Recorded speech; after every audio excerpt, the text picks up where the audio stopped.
Hi உறவுகளே, நான் உங்களை ரொம்ப நாள் கழிச்சு பார்க்க போகிறேன். இன்னைக்கு ஒரு குட்டி கதை சொல்லுது. லாஸ்ட் இருக்காங்க, அளவு கருத்து இருக்கு. பிடிச்சிருந்தா ஒரு லைக் பண்ணுங்க. ராமு சோமுன்னு 2 பையங்க இருந்தாங்க. அதில் ராமு வந்து பணக்கார பையன், சோமு வந்து ஏழை பையன்.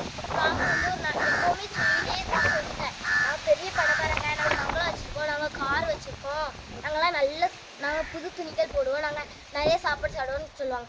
அப்போது நீங்கள் கிழிஞ்ச சட்டை தான் போடுவீங்க, நீங்கள் உணவும் இல்லை, நீங்கள் சின்ன வீடு தான், குடிசை வீடு தான் வச்சுருக்கீங்க அப்படின்னு எப்போவுமே கேலி செஞ்சு சிரிப்பான். அப்போ சோமு வந்து நம்மளும் படித்து முன்னேறணும் அப்படின்னு நினைப்பான். டெய்லியும் சொன்னி சோமு வந்து கடவுளை தடுவான். கடவுளே என்னை பாதுகாத்துக்கோங்க அப்படின்னு கடவுளை தேடுவான். அப்போ நியூஸ் பேப்பர் போட போவான். டெய்லியும் ஸ்கூல் போய்ட்டு வந்து ஹோட்டலுக்கு வேலைக்கு போவான். நல்லா முன்னேறின நல்லா சம்பாதிச்ச துட்டு.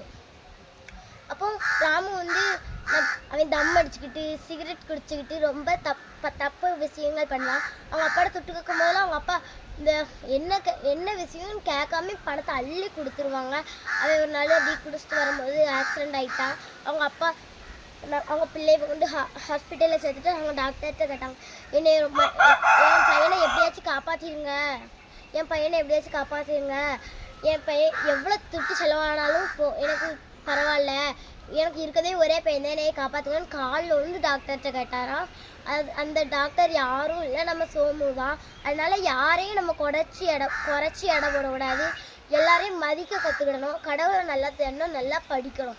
பாய், நம்ம நாளைக்கு சந்திக்கலாம். இந்த கதை உங்களுக்கு பிடிச்சிருந்ததுன்னா கீழே ப்ளூ கலர் ஹார்ட்டை கமெண்ட் பண்ணுங்கள். பாய், நம்ம நாளைக்கு சந்திக்கலாம்.